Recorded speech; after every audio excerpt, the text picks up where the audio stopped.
everybody, welcome back. So this is Bhavna Puri and today we will talk about the chapter number 4 of class 12, which is reproductive health.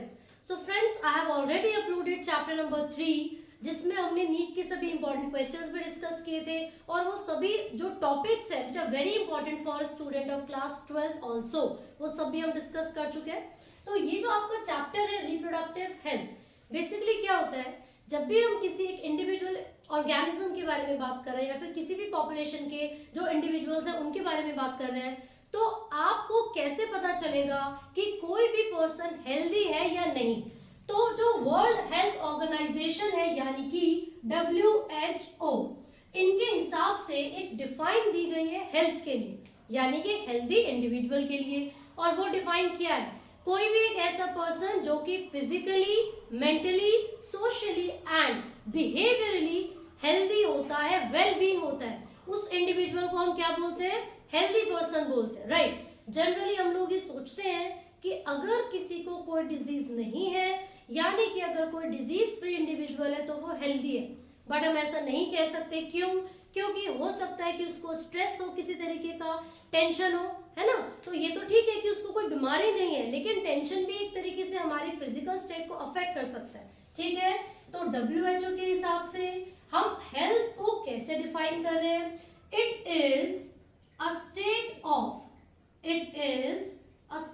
Of physical, mental, behavioral and social well-being So this is the definition of health which is given by WHO यानी कि World Health Organization. तो ये तो हमें पता चल गया कि हमने हेल्थ को कैसे डिफाइन किया है, लेकिन बहुत सारे ऐसे एस्पेक्ट्स हैं जिसके बारे में भी सोचना बहुत ज़रूरी होता है. लाइक सेक्स रिलेटेड जो प्रॉब्लम है या फिर लोगों के अंदर रिप्रोडक्टिव हेल्थ के रिगार्डिंग जो अवेयरनेस होनी चाहिए थी वो है या नहीं, या फिर किस तरीके से अवेयरनेस को क्रिएट करवाया जा सकता है ना. तो ऐसे बहुत सारे फैक्टर्स हैं जो कि हेल्थ को डिस्टर्ब कर सकते हैं, चाहे वो जेनेटिक फैक्टर हो या फिर वो किसी भी तरीके की डिसेबिलिटी हो सकती है या फिर अनहाइजीनिक एनवायरमेंटल कंडीशंस भी हो सकती हैं जो कि किसी भी पर्सन की हेल्थ को अफेक्ट करेंगे. तो इन सभी चीज़ों के बारे में, प्रॉपर सैनिटेशन के बारे में जो नॉलेज है उसको देना भी बहुत ज़्यादा ज़रूरी है. तो आप देखोगे हमारी जो पूरी पॉपुलेशन है उसको मेंटेन करने के लिए 1951 में एक स्टेप चलाया गया था, एक जिसको बोलते हैं ना कि एक प्लानिंग की गई थी जिसको फैमिली प्लानिंग कहा जाता है. ये एक ऐसा इनिशिएटिव था which was taken in 1951 by the government. जो इंडियन गवर्नमेंट है उन्होंने 1951 में एक ऐसा बोल सकते हैं कि ट्रेंड चलाया था या फिर एक ऐसी पॉलिसी निकाली थी जिसको हमने फैमिली प्लानिंग का नाम दिया था. लेकिन इसी के कुछ सालों के बाद, कुछ समय के बाद it was being called RCH. हमने इसको क्या नाम रखा था, RCH, reproductive and child health care. Reproductive and child health care. तो बेसिकली ये एक ऐसा स्टेप है which was taken by the Indian government जिसके थ्रू हम बहुत सारे काम कर सकते हैं, जिसके थ्रू हम लोगों के अंदर अवेयरनेस क्रिएट करवा सकते हैं हेल्थ रिलेटेड प्रॉब्लम्स के बारे में, सेक्स रिलेटेड प्रॉब्लम्स के बारे में, मेंस्ट्रुअल साइकिल के बारे में, या फिर जो मिथ्स होते हैं लोगों के मन में, है ना, उन सबको रिमूव करने के लिए. और साथ ही साथ जो दूसरा इसका एम होगा अवेयरनेस क्रिएट करवाने के साथ, वो क्या होता है, क्रिएटिंग अ हेल्दी, एक बहुत ही अच्छी, बहुत ही प्रॉपर तरीके से रिप्रोडक्टिव लाइफ को मेंटेन करना. सो आपसे क्वेश्चन ये भी पूछे जाएंगे, what were the AIIMS of RCH. तो आप एक बताओगे, creating awareness among the individuals, creating awareness among the individuals. और दूसरा क्या फैक्टर हो सकता है, मेंटेनिंग हेल्दी या फिर रिप्रोडक्टिवली हेल्दी सोसाइटी. तो ये दोनों एम हैं किसके, RCH के. ठीक है, अब क्वेश्चन ये उठता है, how can we create awareness among the individuals of our society. तो वो कौन कौन से तरीके हैं जिसका यूज करके हम लोगों के अंदर अवेयरनेस को क्रिएट कर सकते हैं. तो देखिए, हम ऑडियो विजुअल रेडियो हो गया इसके अंदर, विजुअल में आप टेलीविजन देख सकते हो, बहुत सारे एडवर्टीजमेंट्स ऐसे आते हैं जो कि हमें नई नई चीजों के बारे में बताते हैं, जो कि हमें ये बताते हैं कि किस तरीके से पॉपुलेशन एक्सप्लोजन को रोका जा सकता है, राइट। साथ ही साथ ये बताते हैं कि जैसे मेंस्ट्रुएशन हो गया, फीमेल के अंदर प्रॉपर हाइजीन को मेंटेन करने के लिए सैनिटरी नैपकिन्स हो गए, है ना, उन सब के एडवर्टीजमेंट आते हैं, या फिर बैरियर मेथड्स के, कॉन्ट्रासेप्टिव डिवाइस के एडवर्टीजमेंट्स आते हैं। तो ये कुछ ऐसे तरीके हैं जिसका इस्तेमाल करके हम अपनी सोसाइटी के लोगों के बीच अवेयरनेस को क्रिएट कर सकते हैं, ठीक है। तो इसमें ऑडियो विजुअल हो गया, न्यूज़पेपर हो गया, एक्सेट्रा। इसके साथ साथ आप देखोगे सेक्स एजुकेशन को प्रोवाइड करवाया जाता है, सेक्स एजुकेशन प्रोवाइड की जाती है स्कूल लेवल पर। ऐसा क्यों किया जाता है? देखिए, बेसिकली इसकी बहुत ही इंपॉर्टेंस, जो अगर फीचर मैं बताऊं या फिर एस्पेक्ट मैं बताऊं, तो स्टूडेंट्स के मन में या फिर जो टीनेजर्स होते हैं, जो एक 13 से लेकर 19 की एज वाले जो बच्चे होते हैं, उनके माइंड में बहुत सारे थॉट्स आते हैं। क्यों? क्योंकि एक ऐसी स्पेसिफिक एज है puberty, as soon as they attain the puberty there are some cyclical changes in their body, है ना। तो सेकेंडरी सेक्सुअल कैरेक्टर्स की डेवलपमेंट होती है, और उसी डेवलपमेंट के होने में जो हार्मोन्स के चेंजेस है, जो लेवल का चेंज होना है, वो उनके दिमाग पर, यानी कि उनके सोचने की क्षमता को भी बढ़ाता है। तो बहुत सारे क्वेश्चंस उनके माइंड में आते हैं। तो उन सभी क्वेश्चंस को क्लियर करने के लिए और उनके मन में जो मिथ है, जो भ्रम है, उनको रिमूव करने के लिए स्कूल लेवल पर भी सेक्स एजुकेशन को प्रोवाइड करना बहुत जरूरी है, ठीक है।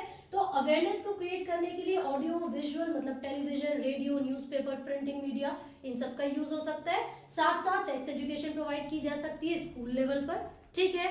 देखिए, बेसिकली ऐसे बहुत सारे लोग हैं हमारी सोसाइटी में जो कि मोलेस्ट करते हैं लेडीज को, फीमेल को अलग अलग तरीके से, चाहे वो ईव टीजिंग हो, रेप हो, या किसी भी तरीके के जो मिस हैपनिंग्स हो जाती हैं। तो हमें उन सभी को रिमूव करने के लिए सोसाइटी की मेंटालिटी को अच्छा करना बहुत जरूरी है। तो ये भी एक रीजन हो सकता है छोटे लेवल से ही लोगों की जो मेंटालिटी है उसको इम्प्रूव करने का, राइट। इसके अलावा अगर हम इन सब चीजों को अच्छे तरीके से मेंटेन करके चलेंगे, so definitely it will help in maintaining reproductively healthy society. ये क्लियर हो गया। अब हम इसके आगे बढ़ेंगे और जो नेक्स्ट टॉपिक है उसके बारे में बात करेंगे। This is amniocentesis. अब ये एमनियोसेंटेसिस क्या है? This is a sex determining test. ये एक ऐसा टेस्ट है जो कि बर्थ से पहले ही जो चाइल्ड है उसके सेक्स को डिटरमाइन करने में हेल्प करता है ना। It is a sex determining test. तो बिफोर बर्थ होता है तो प्रीनेटल कह सकते हैं इसको, ठीक है। प्रीनेटल यानी कि बर्थ से पहले जो इंडिविजुअल है, जो चाइल्ड है, उसके सेक्स को डिटरमाइन करने का जो टेस्ट है उसको हम एमनियोसेंटेसिस कहते हैं। But this test has been banned. क्यों इसके ऊपर स्टैट्यूटरी बैंड क्यों लगाया हुआ है? क्योंकि इसकी कुछ डिसएडवांटेजेस भी है। अभी एक मैंने आपको पॉइंट बताया कि ये टेस्ट किस लिए है, ये सेक्स डिटरमिनेशन के लिए। तो इसके कोई ना कोई एडवांटेजेस, यानी कि कोई ना कोई फायदे तो होंगे ही, है ना। तो पहले एडवांटेजेस बताने से पहले मैं आपको ये बता दूं, होता ये है कि जो प्रेग्नेंट लेडी होती है, जिस समय वो जो बच्चा है, वो जो फीटस है, उसकी डेवलपमेंट चल रही होती है, यानी कि एम्ब्रियोनिक स्टेज जब चल रही होती है, सो एम्ब्रियोनिक लेयर्स की फॉर्मेशन, मेम्ब्रेन की फॉर्मेशन होती है। तो बर्थ से पहले बच्चे के अंदर एक मेम्ब्रेन बनती है, amnion membrane, which contains a fluid called amniotic fluid, amniotic fluid, ठीक है। तो होता क्या है? होता ये है कि जिस समय हम सेक्स डिटरमाइन करेंगे बच्चे का बिफोर द बर्थ, तो हम क्या करेंगे, हम उसके एमनियोटिक फ्लूइड को, हम बच्चे के एमनियोटिक फ्लूइड को बाहर निकालते हैं। ये जो एमनियोटिक फ्लूइड है, it will be approximately 15 to 18 ml। तो वो प्रेग्नेंट लेडी के बॉडी से हमने बच्चे का जो फ्लूइड है, एमनियोटिक फ्लूइड, वो निकाल लिया फीटस में से, ठीक है।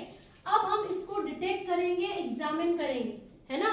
And along with this fluid there are certain cells, बहुत सारे स्पेशलाइज्ड सेल्स होते हैं, ठीक है, जो कि बच्चे की बॉडी, सॉरी, जो फीटस से निकाले जाते हैं।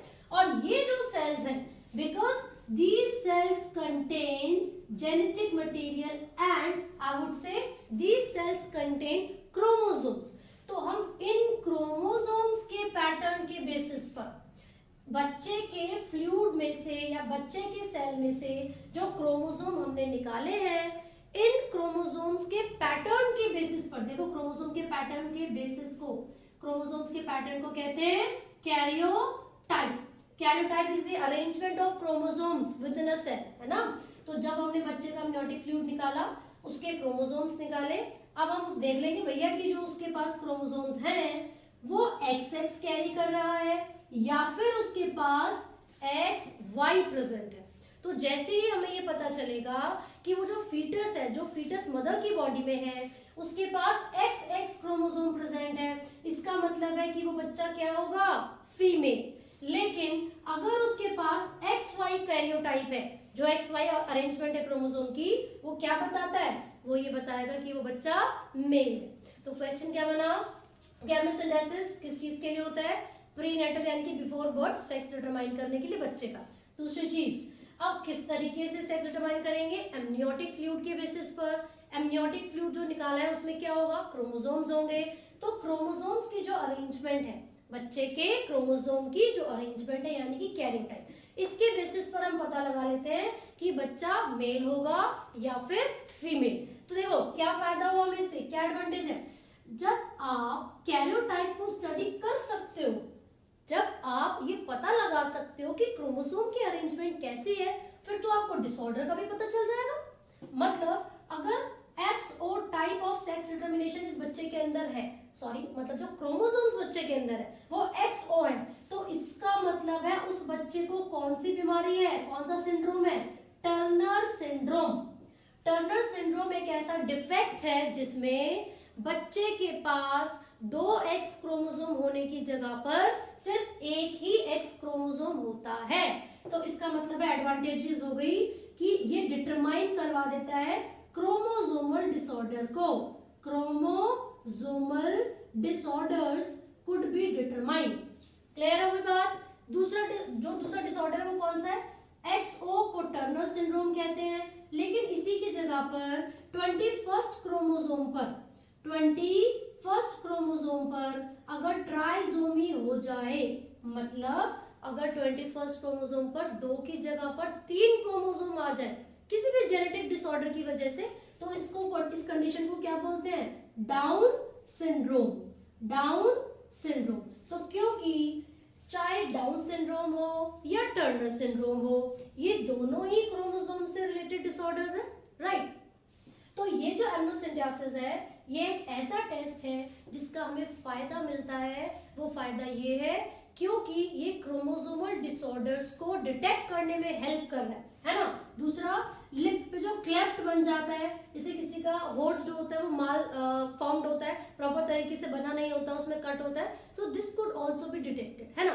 बट मतलब उसकी प्रेजेंस का पता चलेगा। लेकिन अगर फीवर बोल रही हूँ, जॉन्डिस बोल रही हूँ, क्या इन सारी बीमारियों को भी हम पता लगा सकते हैं, नहीं। तो क्वेश्चन अगर आपसे पूछा जाएगा कि इनमें से कौन से डिसऑर्डर को एमनियोसिंथेसिस का यूज करके पता लगा सकते हैं, तो आप क्रोमोसोमल डिसऑर्डर्स का ही नाम लेंगे। क्लियर है। तो ये हमने एमनियोसिंथेसिस की एडवांटेज पढ़ी। लेकिन every coin has two faces, हर सिक्के के दो पहलू होते हैं, तो कोई ना कोई डिसएडवांटेज भी होगी। तो इसकी डिसएडवांटेज क्या है? डिसएडवांटेज ये है कि जो पेरेंट्स होते हैं, because of their ill mentality, कुछ लोग ऐसे होते हैं जो कि सोचते हैं कि गर्ल्स नहीं होने चाहिए, they already have 2 or 3 girls, और जो उनका 3rd चाइल्ड है उसके बर्थ से पहले ही वो ये डिटरमाइन करना चाहते हैं कि जो होने वाला बच्चा है whether it would be a baby boy और अ गर्ल। तो वो पहले से ही पता लगाते हैं कि बच्चा लड़का होगा या लड़की, और जब पता चलता है that the child is a girl, तो वो उसको अबॉर्ट करवा देते हैं। तो इसका मतलब ये हुआ कि फीमेल फीटिसाइड किया जाता है। जब पता चलता है कि लड़की है तो उसको बर्थ से पहले ही मार दिया जाता है फीटस वाली स्टेज पे। तो फीटिसाइड मतलब किल कर देना फीटस को। कौन से फीटस को? फीमेल। तो ये इसकी डिसएडवांटेज है। वो डिसएडवांटेज क्या है? It leads to an increasing number of female foeticide. तो यहाँ पर हमने एमनियोसिंथेसिस पढ़ा, उसकी एडवांटेजेस एंड डिसएडवांटेजेस पढ़े, तो ये आपको पता होना चाहिए। ठीक है, अब इसके साथ साथ नेक्स्ट टॉपिक की तरफ चलते हैं फटाफट से। तो अगर ये पूछा जाए what are the reasons of these changes that occur in the environment, या फिर ये जो पॉपुलेशन की हम बात कर रहे हैं ये इतनी इंक्रीज होती जा रही है। भाई ह्यूमन जो पॉपुलेशन है it has been increasing since, कब से बोले, सेंसस को भी अगर देखा जाए पॉपुलेशन को जो काउंट किया जाता है वो भी कब से 2011 में हमने देखी थी, है ना, हर 10 साल में वो रिपीट की जाती है, तो अप्रोक्सीमेटली 1871 में वो स्टार्ट हुआ था। तो उस हिसाब से भी देखा जाए अब तक इतने सालों में, ये 15th सेंसस थी 2011 में, अब तक इतने सालों में ऐसा ऑब्जर्व किया गया है कि मल्टीपल टाइम्स इंक्रीज होता जा रहा है ह्यूमन की पॉपुलेशन में। तो ये सब चीजें क्यों हो रही है, what are the reasons of population explosion. देखिए पॉपुलेशन एक्सप्लोजन, एक्सप्लोजन मतलब ये है जनसंख्या विस्फोट, इतनी ज्यादा पॉपुलेशन बढ़ती जा रही है तो ये टर्म तो यूज करेंगे। अब क्या क्या ऐसे रीजंस हो सकते हैं कि इंडियन पॉपुलेशन या पूरे वर्ल्ड की जो पॉपुलेशन है वो बहुत ज्यादा इंक्रीज हो रही है। देखिए प्रॉपर फैसिलिटीज की अगर हम बात करें, है ना, तो पहले के समय में इतनी ज्यादा जो ये मेडिकल फैसिलिटीज है, जो टेक्निकल फैसिलिटीज है वो अवेलेबल नहीं थी। तो पहले जमाने में या फिर पहले कुछ सालों में क्या होता था, जो बर्थ के समय मदर और फीटस है यानी कि जो इन्फेंट है उसकी डेथ होने के चांसेस बहुत ज्यादा हुआ करते थे, और वाइल पार्चुरेशन यानी कि डिलीवरी के समय मदर की भी डेथ बहुत ज्यादा हुआ करती थी। ऐसा क्यों, because of the lack of proper medical facilities. लेकिन अब तो हम कहाँ रहे, 21st सेंचुरी में हर चीज बिल्कुल प्रॉपर तरीके से अवेलेबल है। तो इसका मतलब ये हुआ पॉपुलेशन इसलिए बढ़ रही है क्योंकि जो इन्फेंट मोर्टेलिटी रेट है, इन्फेंट मतलब बच्चा, मोर्टेलिटी मतलब डेथ, रेट मतलब दर, हिंदी में दर बोलते हैं वैसे, तो कितने समय में कितने बच्चों की डेथ हो रही है उसको रेट कहते हैं, है ना। तो इन्फेंट मोर्टेलिटी रेट क्या हो गया है, डिक्रीज।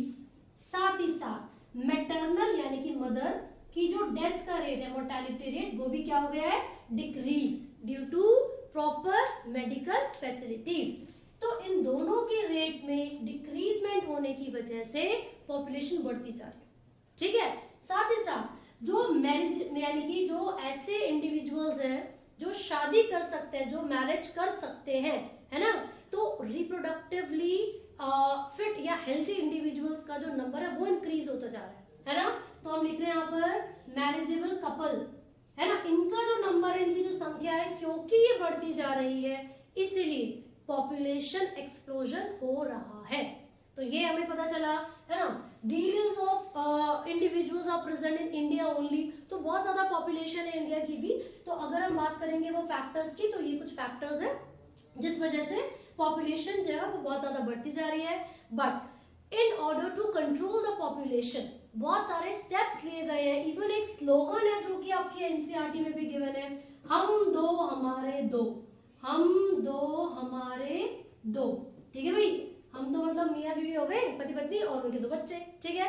तो ये स्लोगन आप लोग भी फॉलो करें भैया, पॉपुलेशन बहुत बढ़ती जा रही है। लेकिन और भी अगर स्लोगन्स देखे जाए तो खुद से बहुत सारे बच्चे ऐसे बना लेते हैं कि बच्चा एक ही अच्छा, है ना, तो आप वो भी फॉलो कर सकते हो। देखो वो एनसीईआरटी में नहीं, मैंने खुद बताया, ठीक है। तो ये फॉलो करें, ये ज्यादा बेटर है, बच्चा एक ही अच्छा। भैया महंगाई इतनी है कैसे पालोगे, ठीक है ना। लेकिन जोक्स अपार्ट, यहाँ पर जो हमने लिखा है हम दो हमारे दो, this is the slogan that is being given by the government also. और ये इसलिए दिया गया है ताकि हमारी जो पॉपुलेशन इतनी ज्यादा बढ़ती जा रही है, एनी हाउ हम उसको कंट्रोल कर सकें, ठीक है। सो इस पॉपुलेशन को कंट्रोल करने के लिए ही लोगों के अंदर अवेयरनेस क्रिएट करवाई जाती है। रिप्रोडक्टिवली हेल्थी सोसाइटी को बनाने के लिए ही RCH, reproductive and child health care, अपना काम कर रहा है, ठीक है। तो हमें भी इस चीज को सपोर्ट करना चाहिए and we should follow this slogan, right. अब हम आगे बढ़ते हैं और अभी देखते हैं कि कौन कौन से ऐसे तरीके हैं जिसका यूज करके हम पॉपुलेशन को कंट्रोल कर सकते हैं, ठीक है। तो चलिए फटाफट से पढ़ लेते हैं, है ना, किस तरीके से पॉपुलेशन को कंट्रोल किया जा रहा है। एंड सर्टेन डिवाइसेस, वो डिवाइसेस जो कि हेल्प करते हैं पॉपुलेशन को कंट्रोल करने में, या फिर सिंपल टर्म्स में बोला जाए ऐसे डिवाइस जो कि प्रेगनेंसी को अवॉइड करने में हेल्प करेंगे, ठीक है, उनको हम कहते हैं contraceptive devices, contraceptive devices, right. तो फटाफट देख लेते हैं कौन कौन कौन से कॉन्ट्रासेप्टिव डिवाइसेस हम भारतीयों के लिए अवेलेबल है। ठीक है, देखिए सबसे पहला टर्म इसके अंदर हम पढ़ रहे हैं नेचुरल मेथड। नेचुरल मेथड मतलब नेचुरली किस तरीके से हम बिना अपनी बॉडी को नुकसान पहुंचाए प्रेगनेंसी को रोक सकते हैं, है कि नहीं। तो नेचुरली तो वही होता है जिसके कोई हार्म नहीं होते, इल इफेक्ट्स नहीं होते।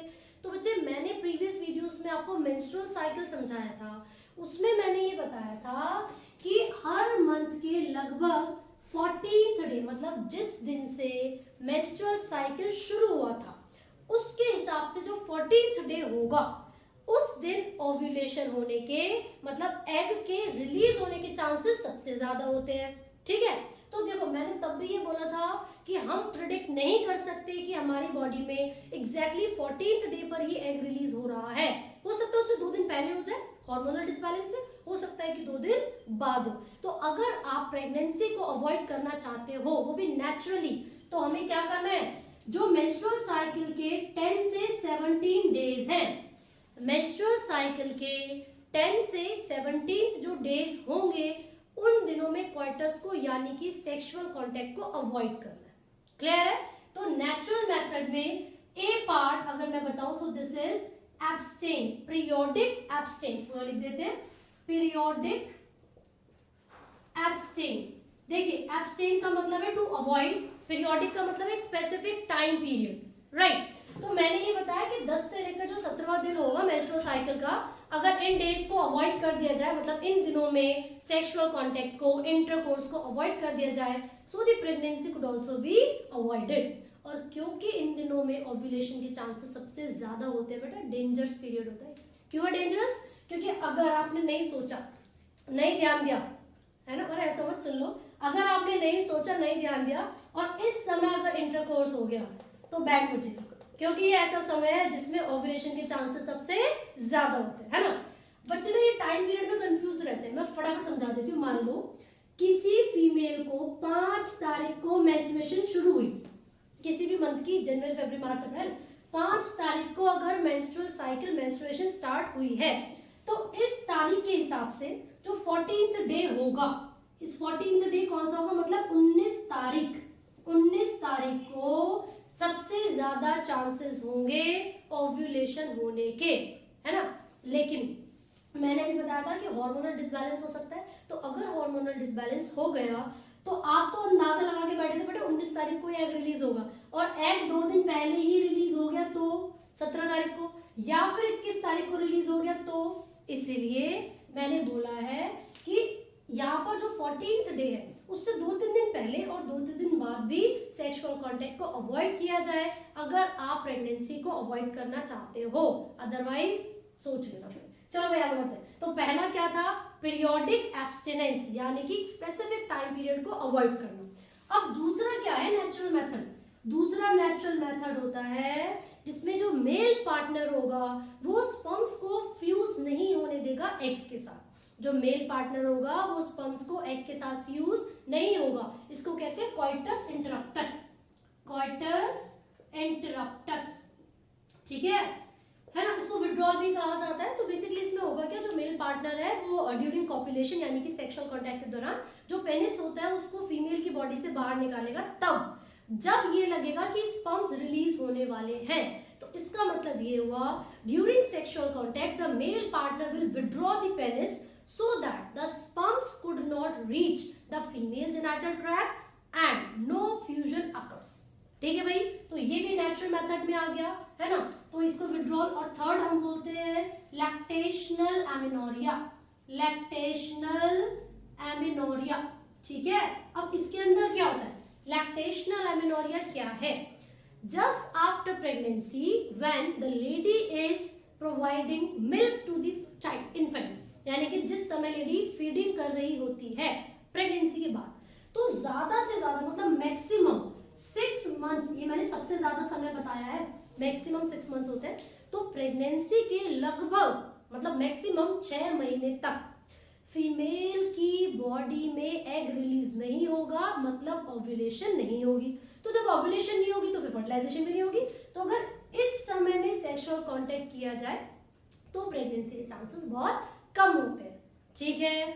तो ये मैक्सिमम समय है। किसी किसी फीमेल में हो सकता है कि 1 महीने बाद ही ओव्यूलेशन स्टार्ट हो जाए, या 2 महीने या 3 महीने, it depends on the female and her hormonal balance. ठीक है, तो ये हमने नेचुरल मेथड पढ़ ली है जिसमें periodic abstinence, coitus interruptus and lactational amenorrhea आएगा। ये तीनों आपको याद रखने, ठीक है। अब दूसरा है यहाँ पर बैरियर मेथड, दूसरा है बैरियर मेथड। अब इस बैरियर मेथड में क्या क्या आता है फटाफट से देख लेते हैं। तो नंबर 2 इज बैरियर मेथड, है ना। अब इसमें जो बैरियर मेथड्स हैं, मेथड्स, इसमें सबसे पहला फिजिकल मेथड आता है, फिजिकल बैरियर। तो फिजिकल बैरियर में आप कॉन्डम्स के बारे में पढ़ोगे। These are the barriers which are present for both the male and female. ये दोनों के लिए अवेलेबल होते हैं, मेल के लिए भी और फीमेल के लिए, ठीक है। ये एक शीट से बने होते हैं जिसको लेटेक्स कहा जाता है, LATEX। तो रबर लाइक स्ट्रक्चर होगा which can fit on the penis in the male, और फीमेल को वेजाइना में कवर करने के लिए यूज किया जाता है, ठीक है। तो फिजिकल में कॉन्डम्स हो गया, इसके साथ साथ फीमेल के लिए डायफ्राम अवेलेबल होते हैं, diaphragms and cervical caps, cervical caps. तो ये सर्विक्स को वेजाइना को कवर करने के लिए है ना स्ट्रक्चर्स है, फिजिकल मेथड्स है जो कि फीमेल के लिए है ये दोनों।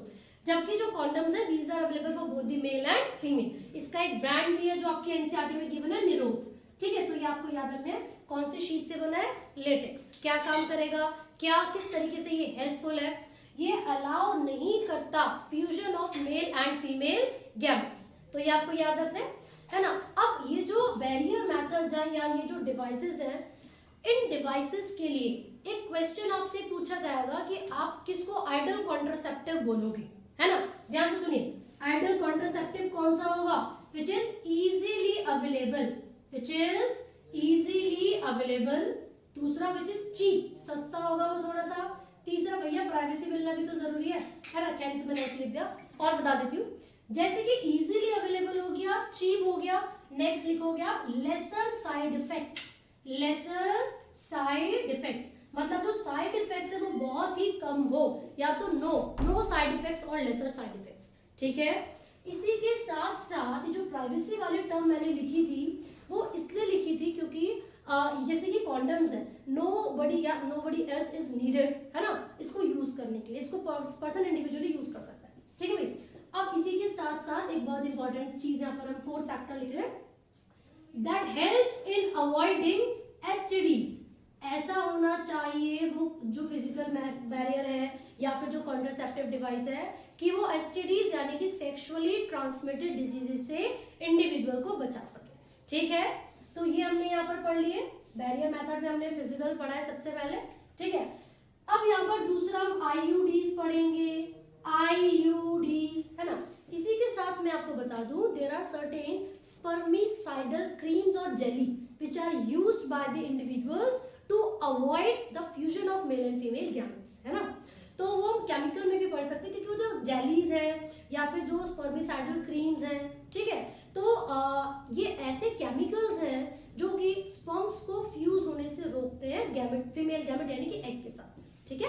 बट अब यहाँ पर हम आईयूडीज के बारे में बात कर रहे हैं जिसको कहते हैं intra uterine device, intra uterine device. तो देखिए ये जो आईयूडीज है, ये जो आईयूडीज है इसमें आप सबसे पहले पढ़ेंगे non medicated IUDs, non medicated IUDs. Basically क्या करते हैं ये, जैसे कि इसका एक एग्जांपल लिपिस लूप आपकी एनसीईआरटी में गिवन है, लिख लेते हैं फटाफट से, लिपिस लूप, ठीक है। तो ये जो नॉन मेडिकेटेड आईयूडीज है, these are being introduced in the uterus and they help just to avoid pregnancy. कैसे, बाय दी, मतलब सिंपल अगर तरीके से बोले तो फ्यूजन नहीं होने देंगे मेल एंड फीमेल गैमेट का, है ना। साथ साथ ये हेल्प करेंगे स्पर्म्स को किल करने, मतलब फैगोसाइटोसिस की तरह वो एक्ट करते हैं, ठीक है। तो ये कैसे काम करेंगे, फैगोसाइटोसिस, ठीक है। दूसरा मेडिकेटेड, छोड़ो मेडिकेटेड ना बोलते हैं उसको कॉपर रिलीजिंग बोलते हैं, copper releasing IUDs, copper releasing IUDs. इसमें आपको कॉपर टी का एग्जांपल दे रखा है ना, मल्टीनोड 375 दे रखा है, तो वो एग्जांपल्स आप याद करेंगे।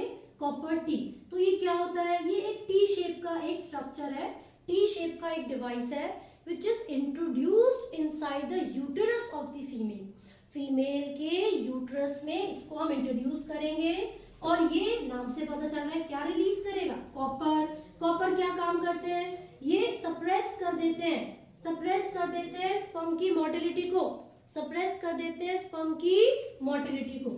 ये क्या कर रहे हैं, हमने लिख दिया सप्रेस कर रहे हैं स्पर्म की मोटिलिटी को, और फर्टिलाइजिंग कैपेसिटी को भी रिड्यूस कर रहे हैं। Fertilising capacity of sperm is also reduced. ठीक है भाई, तो ये हमने किसके बारे में बात की है, कॉपर रिलीजिंग आईयूडीज के बारे में। Now the third one is hormone releasing IUDs, hormone releasing. ठीक है, तो इसका एक एग्जांपल प्रोजेस्टेरेट आपको इसमें दे रखा है ना। तो ये जो एग्जांपल आपको एनसीईआरटी में गिवन है हार्मोन रिलीजिंग, तो ये नाम से ही पता चल रहा है ये सर्टेन हार्मोन्स को रिलीज करेगा, and one of the hormone is progesterone.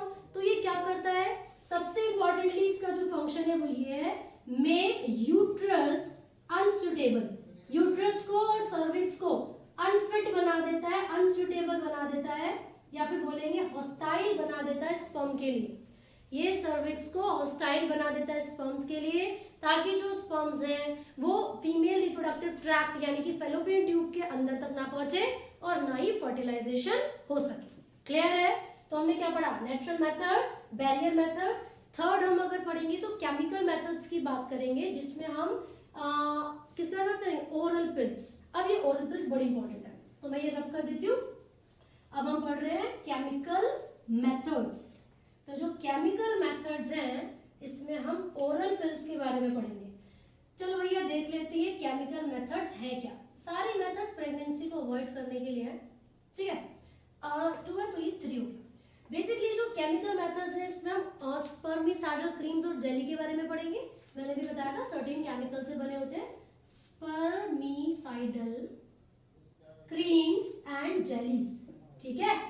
तो ये हो गया, ठीक है। And these are used by the females also, cream female भी यूज करती है स्पर्मिसाइडल, ताकि स्पर्म्स को किल किया जा सके। इसके अलावा हम ओरल पिल्स के बारे में बात कर रहे हैं, and since this oral pills, देखो इसमें हार्मोन्स की भी बात है ना। ये जो ओरल पिल्स होती हैं ये कैरी करती हैं हार्मोन्स को इन अ कॉम्बिनेशन, जैसे कि progesterone plus oestrogen, progesterone plus oestrogen, इनके कॉम्बिनेशन को, या फिर सिर्फ और सिर्फ प्रोजेस्टेरॉन को। जो ओरल पिल्स होती हैं या तो वो सिर्फ प्रोजेस्टेरॉन से बनी होंगी, या फिर वो बनी होंगी by the combination of both the progesterone and oestrogen, ठीक है ना। अब ये करती क्या है, ये ओव्यूलेशन को इनहिबिट करती हैं, दे इनहिबिट ओव्यूलेशन। और जब ओव्यूलेशन ही नहीं होगी तो फिर तो प्रेगनेंसी को भी रोका जा सकता है। सिंपल सी बात है, ओव्यूलेशन नहीं हो रही, एग रिलीज नहीं हो रहा, स्पर्म अगर आ भी गया तो क्या फायदा होगा, फर्टिलाइजेशन तो हो नहीं पाएगी। तो अब यहाँ पर हमने देखा ये जो ओरल पिल्स होती हैं दे में contain a combination of progesterone and oestrogen, या फिर सिर्फ प्रोजेस्टेरॉन भी अप्रोप्रिएट अमाउंट पे प्रेजेंट हो सकता है, ठीक है।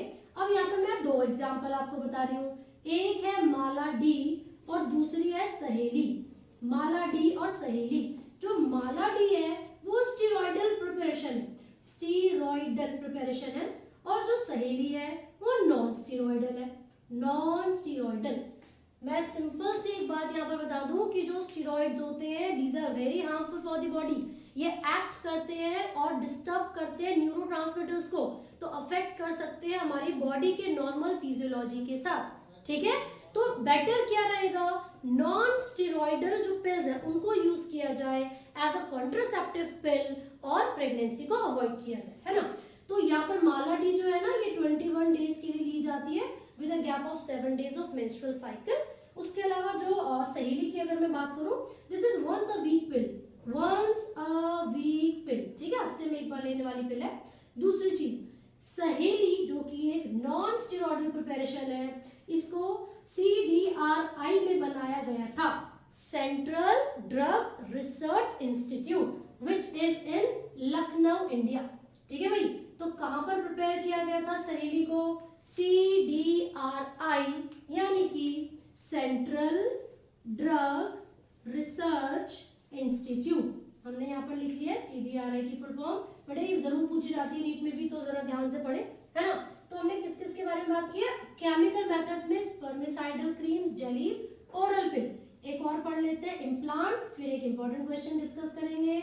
अब देखो इम्प्लांट्स क्या है, दीज आर बॉडी के अंदर इंट्रोड्यूस किए जाते हैं, है ना। तो ये जो इम्प्लांट्स है ये डिपेंड करता है कि कितने समय के लिए या किस तरीके के इम्प्लांट्स को यूज किया जा रहा है। मान लीजिए फ्यू मंथ्स के लिए यूज किया गया है, कुछ साल के लिए यूज किया गया, कुछ दिनों के लिए यूज किया गया है, तो उसके बेसिस पर अलग अलग तरीके के इम्प्लांट्स अवेलेबल होते हैं और वो उतने ही समय के लिए प्रेगनेंसी को अवॉइड करने में मदद करेंगे, ठीक है। And they also contain certain amount of hormones and chemical preparation. Clear है। अब जो क्वेश्चन की मैं बात कर रही थी वो ये है, क्वेश्चन पूछेंगे सबसे ज्यादा बेस्ट यूज या वाइडली यूज कॉन्ट्रासेप्टिव डिवाइस क्या है। तो आईयूडीज, आपको याद रखना आईयूडीज। बच्चे कहते हैं नहीं नहीं कॉन्डम्स है, बेटा आईयूडी सबसे ज्यादा प्रेफर किए जाते हैं बाय द फीमेल्स, ठीक है।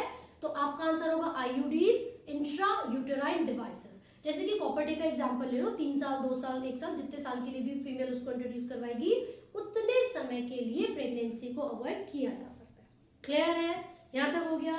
And last type is surgical method. जो नेक्स्ट हमारे पास है उसको स्टेरिलाइजेशन भी कहा जाता है। जो सर्जिकल मेथड है उसको स्टेरिलाइजेशन भी कहा जाता है, ठीक है। चलिए हम फटाफट से नेक्स्ट यानी कि फोर्थ टाइप जो है कॉन्ट्रासेप्टिव डिवाइस का या कॉन्ट्रासेप्शन का वो पढ़ लेते हैं। चलिए हम यहाँ पर लिख रहे हैं सर्जिकल मेथड यानी कि स्टेरिलाइजेशन। ये जो स्टेरिलाइजेशन है ना ये मेल और फीमेल दोनों के लिए अवेलेबल है। मेल के अंदर हम क्या करेंगे, जो वास्ट डिफरेंस होता है ना उसको कट करके सेपरेटली टाई अप कर दिया जाता है so that the sperms could not fuse with the female gamete, fertilisation को रोकने के लिए, ठीक है। दूसरा फीमेल के केस में क्या करेंगे, जो फेलोपियन ट्यूब है this is being cut and tied separately again, ताकि जो एग्स है वो फर्टिलाइज ना कर सके स्पर्म के साथ, ठीक है। तो मेल और फीमेल दोनों के लिए इसको क्या क्या नाम दिए हुए हैं। एक होता है वसेक्टोमी। वसेक्टोमी का मतलब है वास्ट डिफरेंस को कट करके सेपरेटली टाई अप कर देना। एक होता है ट्यूबैक्टोमी। ट्यूबैक्टोमी का मतलब है फेलोपियन ट्यूब को, fallopian both the fallopian tubes paired है ये भी और ये भी, फेलोपियन ट्यूब को कट करके सेपरेटली टाई अप कर दिया जाता है। क्लियर है। तो ऐसा क्यों कर रहे हैं, in order to avoid pregnancy. Clear है। तो ये दोनों नाम आपको याद रखने हैं। देखिए इसमें क्या होता है, चांसेस ऑफ रिवर्सिबिलिटी बहुत कम है लेकिन ये हाईली इफेक्टिव होता है। जैसे जब नेचुरल मेथड की बात करते हैं ना हम, इसके साइड इफेक्ट्स कुछ भी नहीं है, जो साइड इफेक्ट्स है वो निल है। नेचुरल मेथड के साइड इफेक्ट्स निल है, लेकिन इसकी जो इंश्योरिटी है ना, मतलब कंफर्म होने के जो चांसेस है ना कि पक्का तो कुछ होगा ही नहीं, वो बड़े कम है। तो ये तो थोड़ा रिस्की मामला है ना। लेकिन अगर स्टेरिलाइजेशन यानी कि सर्जिकल मेथड का यूज आपने एक बार कर लिया है तो उसके दो रीजन है रिवर्सिबिलिटी ना होने, एक तो एक्सपेंसिव है और दूसरा रीजन ये कि बॉडी के पार्ट्स को भी तो नुकसान हो रहा है। वास्ट डिफरेंस को कट करवाया पहले आपने, फिर आपने उसको सेपरेटली टाई अप करवा दिया, अब आप कह रहे हो वापस जोड़ो, ठीक है। तो वो बहुत कॉम्प्लिकेटेड प्रोसेस है। लेकिन वो इंडिविजुअल्स जो कि स्टेरिलाइजेशन यानी कि सर्जिकल मेथड्स करवाते हैं या फिर इस तरीके का कॉन्ट्रासेप्शन यूज करते हैं तो उनको जो छोटे मोटे पेन होते हैं, एब्डोमिनल पेन होते हैं, नोजिया होता है या ब्लीडिंग होती है, इंटरनल ब्लीडिंग हो रही है ना, तो इन सब चीजों को अवॉइड नहीं करना चाहिए because these could lead to a serious problem in future. तो अगर किसी को इंडिविजुअल को इस तरीके की मतलब स्टेरिलाइजेशन करवाने के बाद कोई प्रॉब्लम्स आती हैं so he must go to a doctor और उसको ट्रीटमेंट लेना चाहिए प्रॉपर, ठीक है। तो ये टॉपिक अच्छे से आपको पढ़ना है यहाँ तक, ओके। ये आपने एक ही में निपटा दिया।